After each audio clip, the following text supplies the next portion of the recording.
What's up, guys? It's Wade from Was Gaming, and I'm coming back at you with another Warhammer 40k Tacticus video.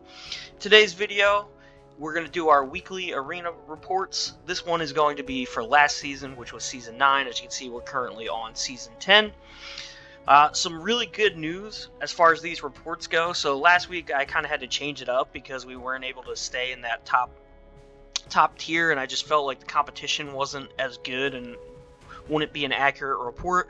Well, this week we're back to the normal, and that'll be the last week we ever have to do that, because if you look here, now that we have people in the Chapter Master League, it doesn't matter what league you're in. So as you can see, this is my free-to-play account, which is all the way down to the Scout League, because I'm really not playing on this account that much. But I can still see the top 25 in the Chapter Master League, which means going forward from this point onward, I will always have information from the Chapter Master League. So that literally the best players in the game, I will have,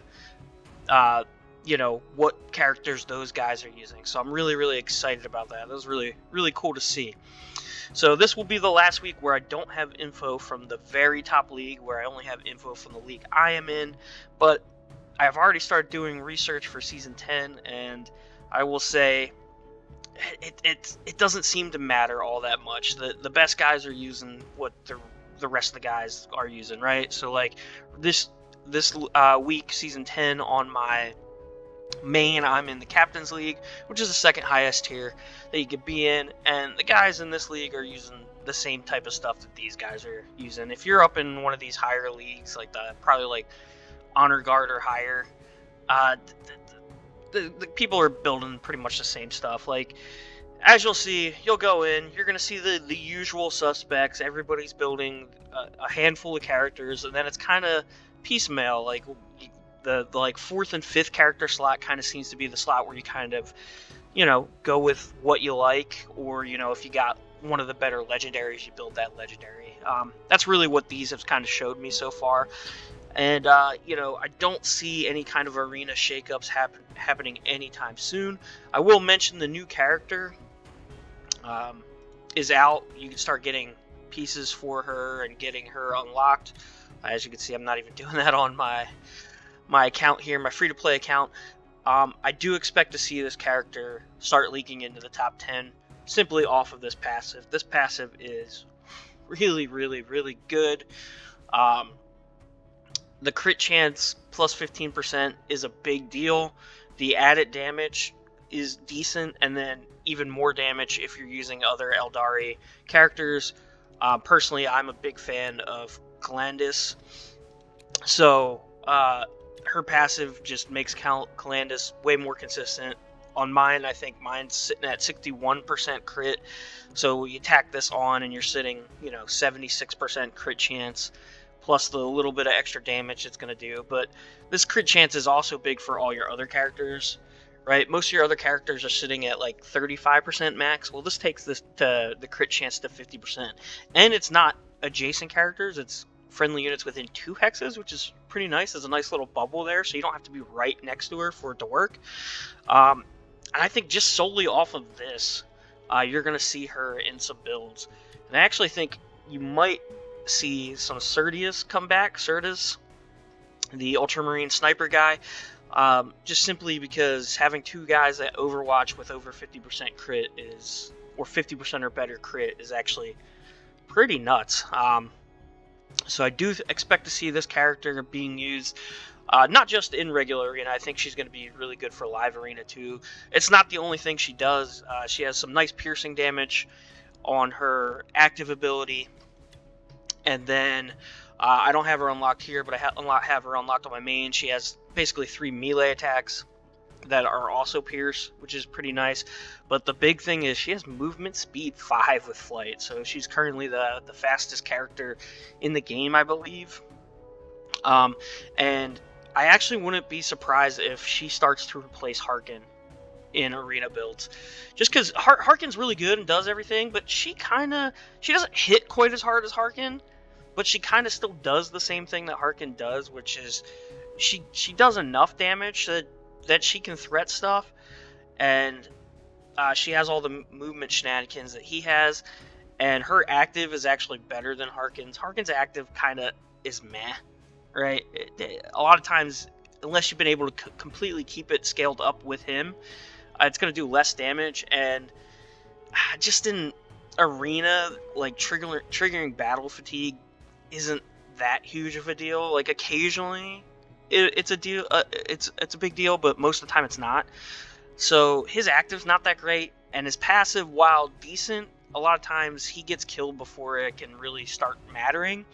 So I think overall, while she might not hit as hard as Harkin, I think she does kind of fill the same slot, and she brings in a better active and a much better passive. So you heard it here. Maybe you've heard it from other guys, so I'm not going to say you heard it here first, but I do expect to see her start sneaking into the top 10 of arenas. I will say on my main, I actually do occasionally throw her in when I think getting those crits are going to be important, and I already have seen some people throwing her in, even though nobody really has her unlocked at a super high level yet.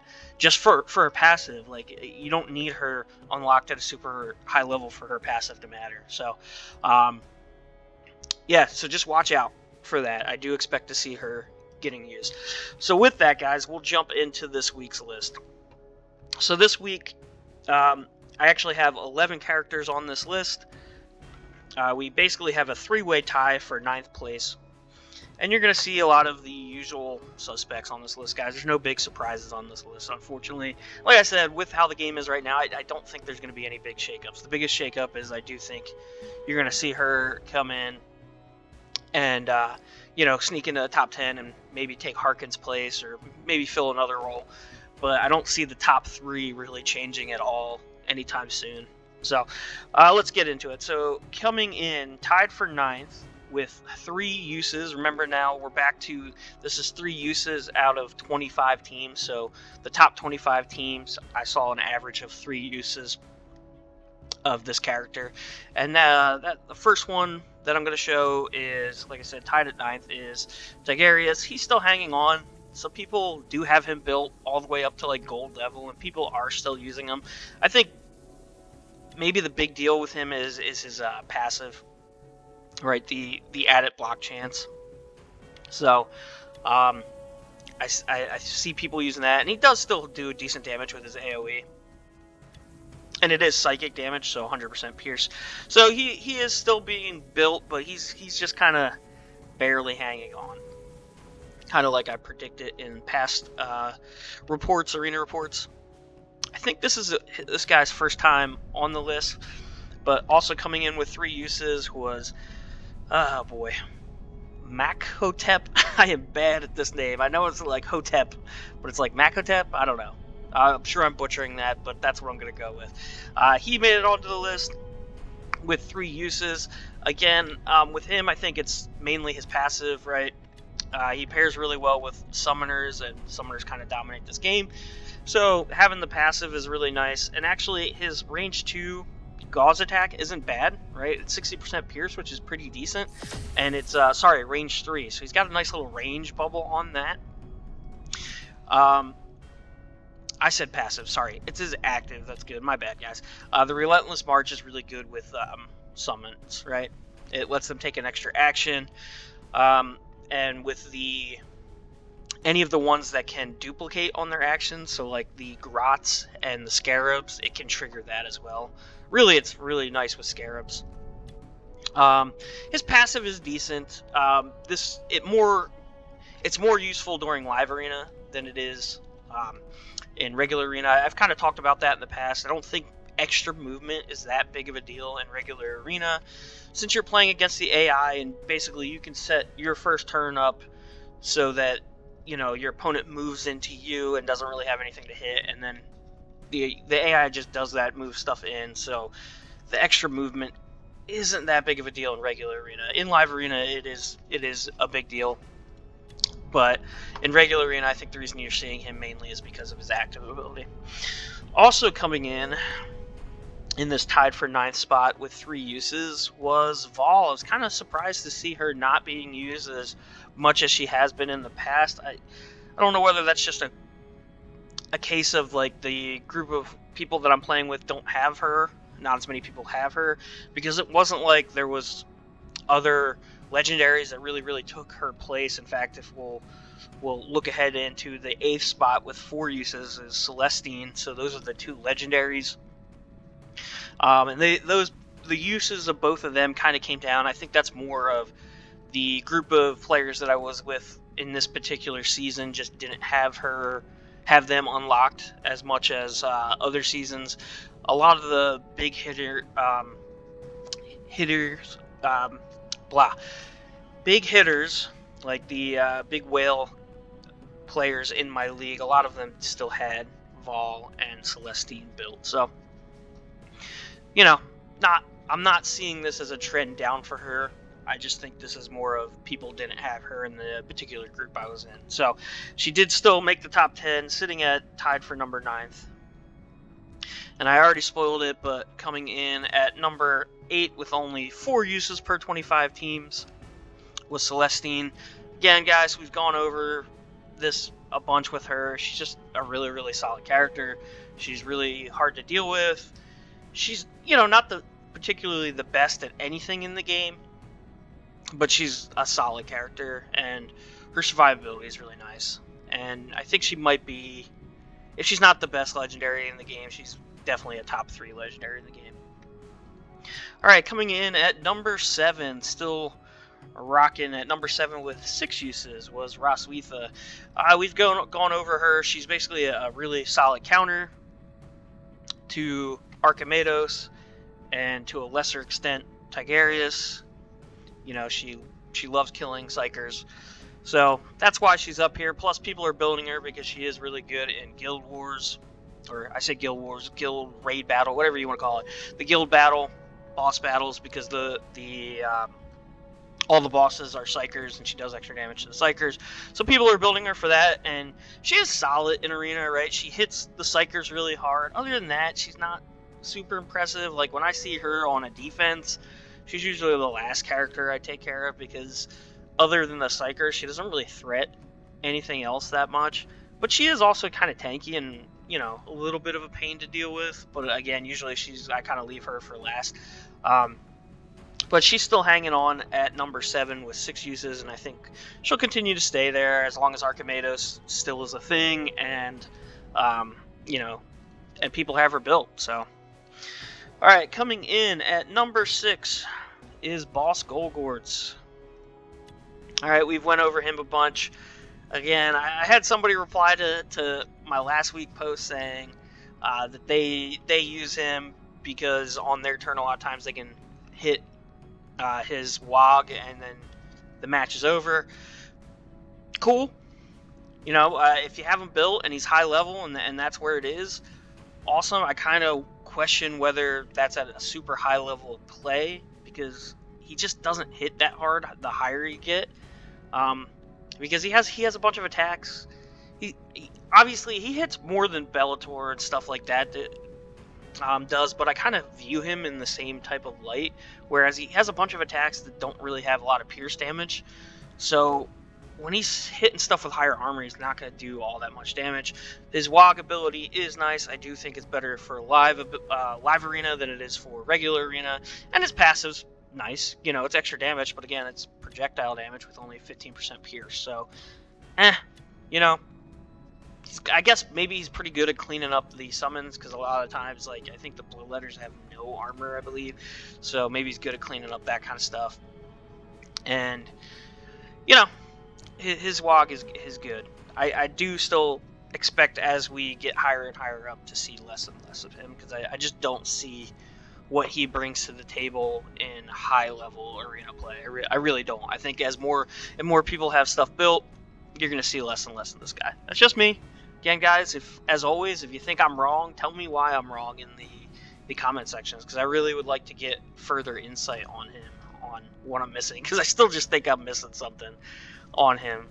Because every week I'm like, he's probably gonna get bumped out, and every week he's up here. So he is sitting in 6th spot.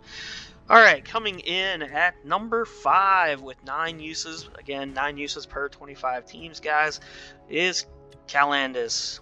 Kind of a rebound from last week. Last week there was less use of her. This week I saw her kind of rebound back up into that top 5 spot. Again, guys, I'm in love with this character. I think she's amazing. Yeah, the crit chance is a little RNG, but so what? I mean, when you get her built really well, like on my main, I have her, I believe, at 3-star epic. Yeah, I have her at 3-star epic. And I have her at silver 2 right now. And her main hit attack is doing like high 700s. And then my crit damage is close to 500. So when she crits, really nice, but she doesn't necessarily rely on that crit, right? Lower armor stuff, she just vaporizes anyway. And then the crit chance is nice when you're going up against that heavy armor stuff. And again, with the other character, the other Eldari getting released, I think, that her crit chance going up to 75% when she's near that character is going to be a big deal for her. I don't expect to see her going anywhere. She's really good in Arena. She's really good in a live arena. I know she had some, I say nerfs. They're not really nerfs. They were fixes, because there was some shenanigans where you could move up with her attack, not use the second part of her active ability, and then WOG, and she would move forward and hit with a melee. That was a glitch that just got recently patched, so that can't still happen, which is fine.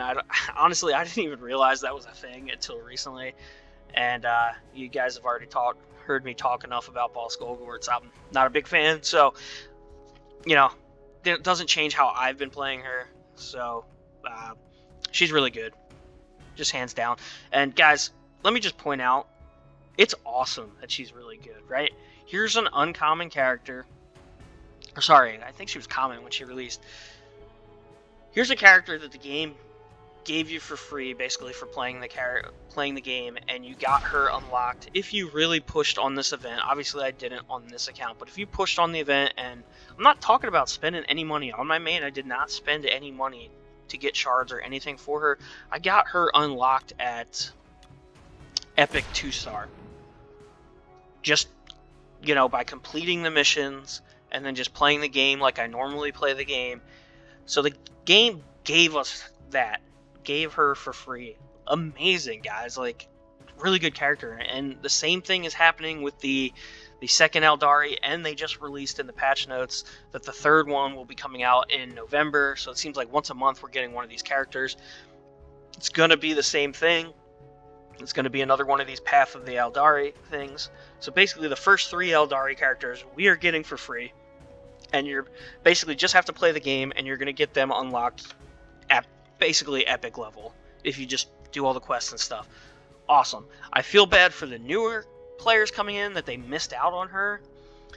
It's one of the, I don't want to say downsides of this game, but it kind of is. If you come in later, you're going to be behind. And I think once this game's been out for a little while, we'll probably see some type of catch-up mechanic to help newer players maybe get some of these characters. But just want to give a big shout-out to Snowprint. I mean, amazing that we have this character that you basically got, you got for free just by playing the game, and she's killing it. She's one of the best characters in the game right now. Coming in at number 4, and honestly, what I just said about Calendus, guys, we can basically, except for one of the top 4 characters, you can say the same thing for, right? They're all free-to-play friendly characters, which is awesome. So coming in at number 4 with 12 uses is Harkin. Same reason he's always up here, guys. Just a really good toolkit. He's not super, he doesn't do anything super well, but he does everything decently well. He's got nice pierce damage, so handles armor pretty well. Has multi-hits of 4 multi-hits, so he handles scarabs really well. He's got the 4 movement speed with flight, awesome. And he's, got decent health and, decent armor. He's not a tank, but he is tanky. Like, he's not a glass cannon. I know I said it every time I talk about this guy. Like, yeah, he's not going to survive like a bunch of hits, but he will. Usually takes more than 1 hit to deal with a good Harkin, sometimes more. There's been plenty of times where I get Archimedos and summon 5 bloodletters around him, and he blocks 1 or 2, and and he doesn't die to 5 bloodletters. and my Archimedos is built to a decent level. So, you know, there's other characters where you get Archimedos and the first 2 hit and the character's dead. They're pretty squishy. He's again, not super tank, but he's not super squishy either, and he just does everything well. With that being said, just like I said at the beginning, I do think maybe his time's a little numbered, because I do think the new character is going to fill kind of the role he fills right now.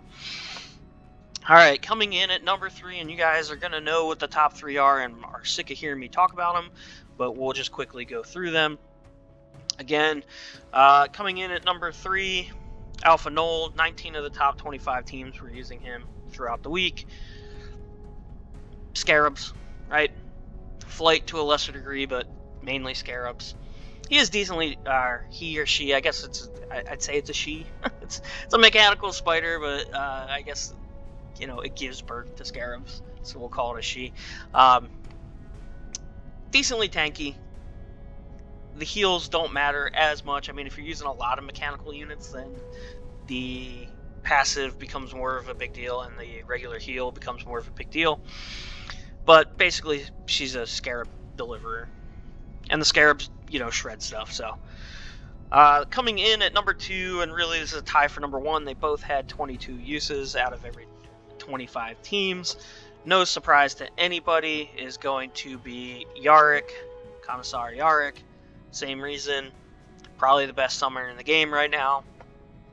And guys, I can't tell you how good this guy is without really, like, pulling up my main. On my main, I have this ability unlocked at level 33, and these guardsmen hit like a truck at level 33, and they have more health than he does. It's insane how good the guardsmen are once they're like leveled up. So Yarick is a monster. And then also tied up there with 22 uses, good old Archimedos. Same spot, they always are. Top 3 haven't changed pretty much since I started doing this list, and as I kind of alluded to at the beginning, guys, I don't see that changing anytime soon. So if you're new to the game and haven't been playing that long, build these characters. If you just started this week and did not buy Yarick, reset your account and buy Yarick. You will regret not having him. But other than that, these other characters are free to play, which is really, really cool. Actually, if we look quick down the pull this list back up, look down the top, I don't know, 6 characters or so, or depends on how far along you've been playing. If you've been playing since the beginning, you can go all the way down to 7th with Rasuitha. If you haven't been playing since we basically had the same type of like Path of Eldari, it was called the Trials of Faith. If you haven't been playing since then, you missed out on her. But other than that, Boss Golgorts is a free-to-play character. Calandus was a free-to-play character. Harkin's free-to-play. Alpha Null's free-to-play. And Archimedos is free-to-play.